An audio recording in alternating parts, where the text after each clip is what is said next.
ଆଉ ତମେ ଜାଣିଛ ସେ ଭାଇ ଆମର ଗୋଟେ ପୁଅ ହେଇଛି।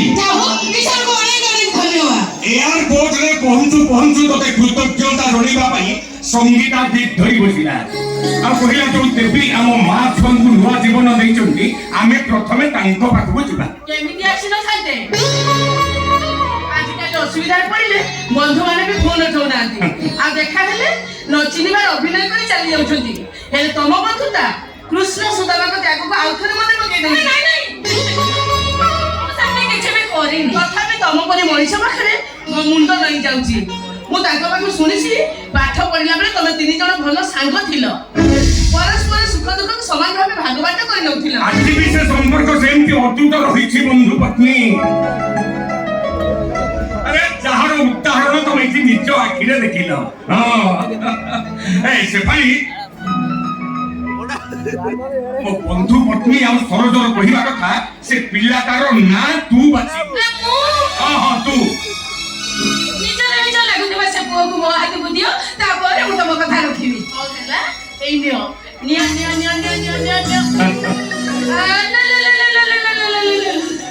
ସୁନ୍ଦର ବାପଣରେ ଲାଗୁଥିବା ପୁଅଟି ନା ମୁଁ ଆଜିଠାରୁ ସାଇ ଦଉଛି। ଠିକ ମନକୁ କହିଛି। କଣ କହୁଛୁ ସଙ୍ଗୀତା? ଆଜିଠାରୁ ତା ନାଁ ହଉଛି ସାଇ।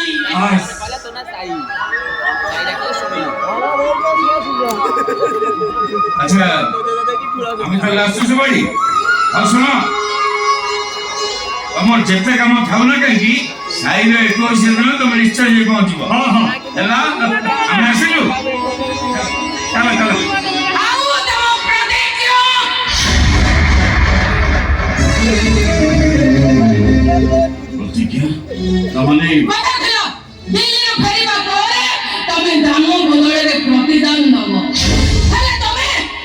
ମୁଁ ମାନୁଛି ସେ ଭାଇ।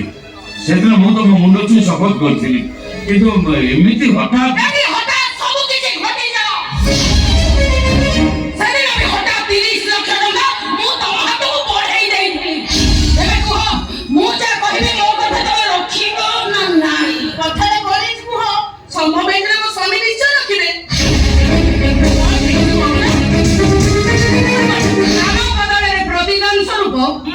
ସେ ପୁଅଟିକି ମୋରି ହାତରେ ସବୁଦିନ ପାଇଁ ଟେକି ଦେବାକୁ ହବ।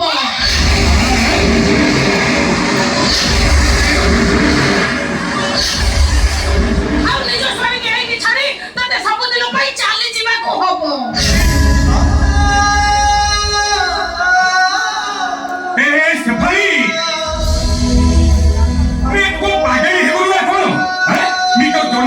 ଛୁଆଟାକୁ କଣ କିଏ କାହା ହାତରେ ଟେକି ଦେଇପାରେ? ନିଜ ସ୍ୱାମୀକୁ କଣ କିଏ କାହାକୁ ଦାନ କରିପାରେ?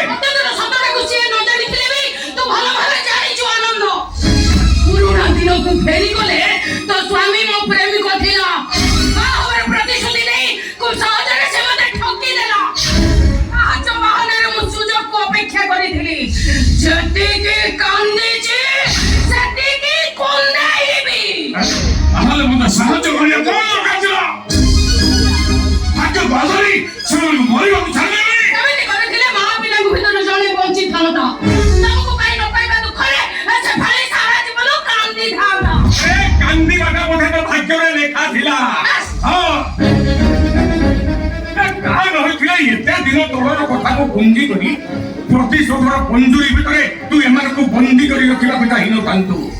ମୁଁ ଆଜି ଠିକ ବୁଝିପାରୁଛି ତୋ ପାଖରେ ବହୁତ ଟଙ୍କା ଥାଇପାରେ, ହେଲେ ମାନବିକତା ବୋଲି ତୋ ପାଖରେ କିଛି ନାହିଁ।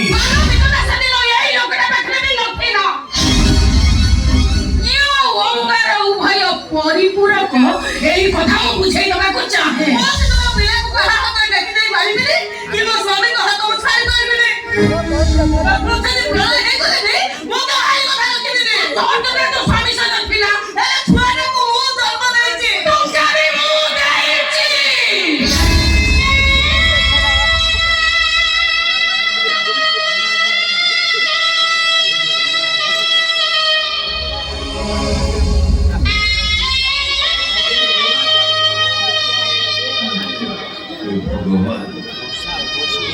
ଏମିତି ପରିସ୍ଥିତିରେ କଣ ଯେ କରାଯିବ? ନିଜେ କିଛି ଚିନ୍ତା କରିପାରୁନି।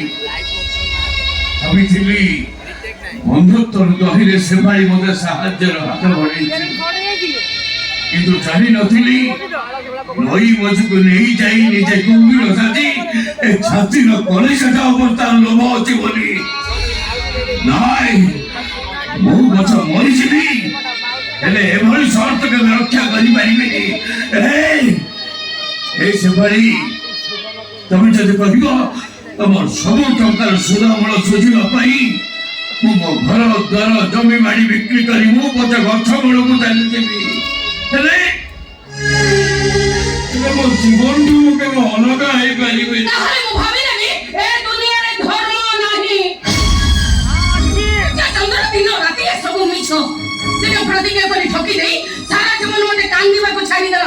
ଆଉ ଆଜି ସ୍ୱାର୍ଥ ପୂରଣ ହେଇଗଲା ପରେ ତମେ ଯଦି ପ୍ରତିଜ୍ଞା ଭାଙ୍ଗ, ତାହେଲେ ସେଠାରେ କାଲି ସକାଳେ ଏ ଦୁନିଆରେ ନଥିବ।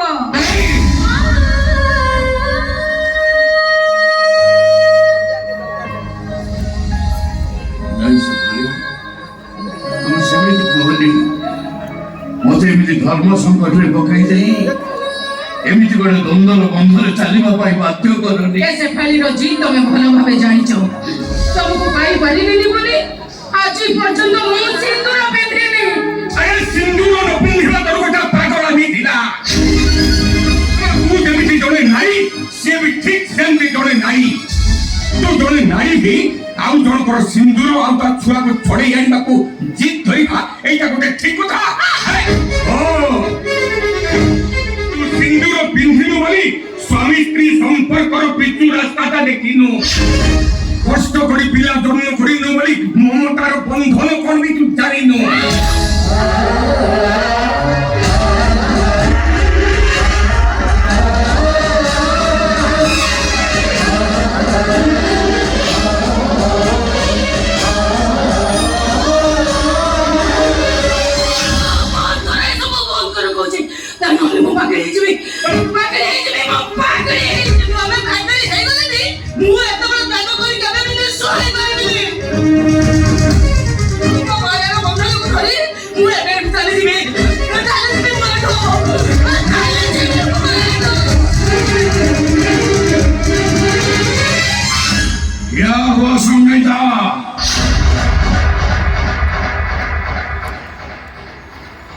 ସେଦିନ ସର୍ତ୍ତ ରକ୍ଷା କରିବାକୁ ଯାଇ ଓଳି ରାଜା ଯଦି ପାତାଳକୁ ଯାଇପାରିଲେ, ଦାନବୀର ହରିଶ୍ଚନ୍ଦ୍ର ଯଦି ମଶାନୀର ଜଗୁଆରୀ ହେଇପାରିଲେ, ତାହେଲେ ମୋ ସର୍ତ୍ତ ରଖିପାରିବିନି କାହିଁକି?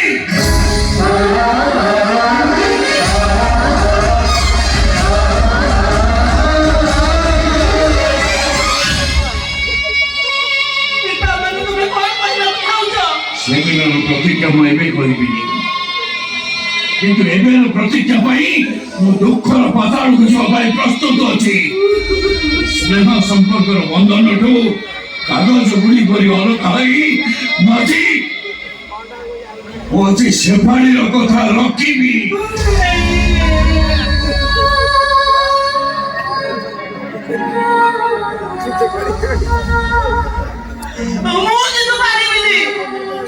କୌଣସି ପରିସ୍ଥିତିରେ ମୋ ନିଜ ମନକୁ ଦୂରେଇ ଯାଇ ମୁଁ କେବେ ବି ଖୁସିରେ ରହିପାରିବିନି। ଯୋଉ ଛୁଆଟାକୁ ଜନ୍ମ ଦେବାକୁ ଯାଇ ମୁଁ ଜୀବନ ମରଣ ସହିତ ଲଢ଼େଇ କରୁଥିଲି, ତାକୁ ଜଣେ ବାହାର ଲୋକ ହାତରେ ଟେକି ଦେଇ ମୁଁ ଶାନ୍ତିରେ ଶୋଇବି କେମିତି? ସେ ବାହାର ଲୋକଟା ପରା ତୁମମାନେ ମୋ ପାଖକୁ ଫେରି ସାହାଯ୍ୟ କରିଥିଲେ। ଆଜି ସେ ଯଦି ଆମମାନଙ୍କୁ ଅଲଗା କରି ତା ଜିତରେ ଜିତିବାକୁ ଚାହୁଁଛି, ଦୟାକରି ତୁମେ ରାଜି ହେଇଯାଅ ସୁମିତ୍ରା, ଦୟାକରି ତୁମେ ରାଜି ହେଇଯାଅ। ଆଉ এইটা তোমাকে তোমার স্বামীর অনুরোধ। কেমিতিকা অনুরোধ হলো তোকে কি বুঝি পারুনি? এই সরতে এই সাই ଆଉ ସଙ୍ଗୀତା ପାଖରୁ ଅଲଗା ହେଇ ତୁ କଣ କେବେ ବଞ୍ଚି ପାରିବୁ? ମରଣ ମୋହରୁ ଫେରି ଆସିଥିବା ଲୋକଟାର ନାଁ ହଉଛି ବନ୍ଧୁ। ସର୍ତ୍ତ ନ ରଖିପାରିଲେ ଜୀବନକୁ ହାରିଦେବା କହୁଥିବା ଝିଅଟାର ନାଁ ସେପାଳି। ତୁ କହ ଆନନ୍ଦ, ଏଭଳି ପରିସ୍ଥିତିରେ ମୁଁ କଣ କରିପାରିବି ତୁ କହ। ସଙ୍ଗୀତା କଣ ଏ ପ୍ରସ୍ତାବରେ ମୁଁ ରାଜି।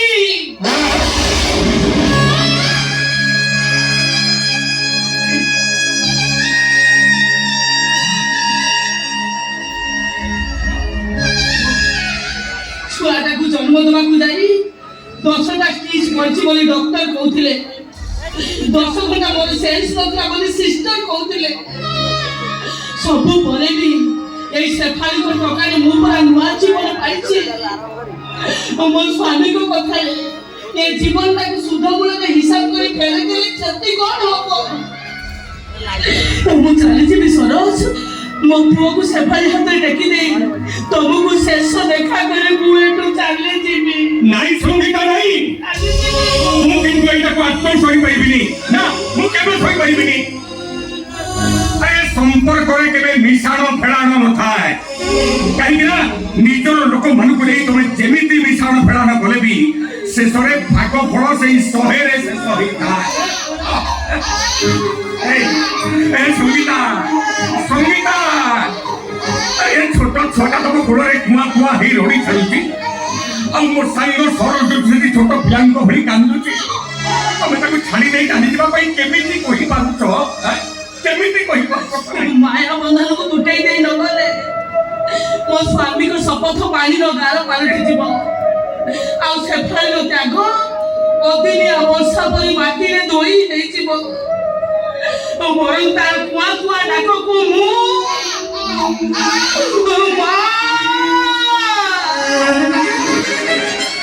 ମୁଁ ଚାଲି ଯା ବୋଲି ଭାବି ନେବି ଆଉ ସ୍ୱରଙ୍କ ଛୋଟ ଛୁଆଙ୍କ ଭଳି କାନ୍ଦକୁ ବିଦାୟର ଇଶାରା ବୋଲି ଭାବିବି ଠିକ ଅଛି ତାହେଲେ ବର୍ତ୍ତମାନ ମୁଁ ତମକୁ ମୋ ସାଙ୍ଗରେ ମୋ ଘରକୁ ନେଇଯିବି ସ୍ୱାର୍ଥ ଠାରୁ ଦୂରରେ ରହି ଆଜୀବନ ମୁଁ ତମକୁ ବିନା ସର୍ତ୍ତରେ ସାହାଯ୍ୟ କରିବି ତୁ ସରୋଜ ସମୟ ବଦଳିଗଲେ ବି ସମ୍ପର୍କଟା କେବେ ବଦଳି ଯାଏନି ଆଉ ସେଇ ବଦଳୁ ନଥିବା ସମ୍ପର୍କର ମାନେ ହଉଛି ଜୀବନ ତେଣୁ ତାରି ବହି ଦେଇ ମୁଁ କହୁଛି ବିନା ସ୍ୱାର୍ଥରେ ବିନା ସର୍ତ୍ତରେ ପାଖରେ ପାଇବି ସବୁ କିଛି ହରେଇ ଦେଇଥିବା ଏ ସଙ୍ଗୀତାକୁ ମୁଁ ବର୍ତ୍ତମାନ ମୋ ସାଙ୍ଗରେ ମୋ ଘରକୁ ନେଇଯିବି ହଁ ଚାଲ ସଙ୍ଗୀତା ତମେ ମୋ ସାଙ୍ଗରେ ମୋ ଘରକୁ ଯାଅ କିନ୍ତୁ ତା ଆଗରୁ ମୁଁ ଟିକେ ମୋ ପୁଅକୁ ଆଖି ପୁରେଇ ଦେଖିବି ଆଉ ସବୁଦିନ ପାଇଁ ଛାଡ଼ି ଯାଉଥିବା ସିନ୍ଦୁରକୁ ମୁଁ ତାଙ୍କ ପାଦ ଛୁଇଁ ପ୍ରଣାମ କରିବି ଆଉ ଏଇଟା ହଉଛି ସଙ୍ଗୀତାର ଶେଷ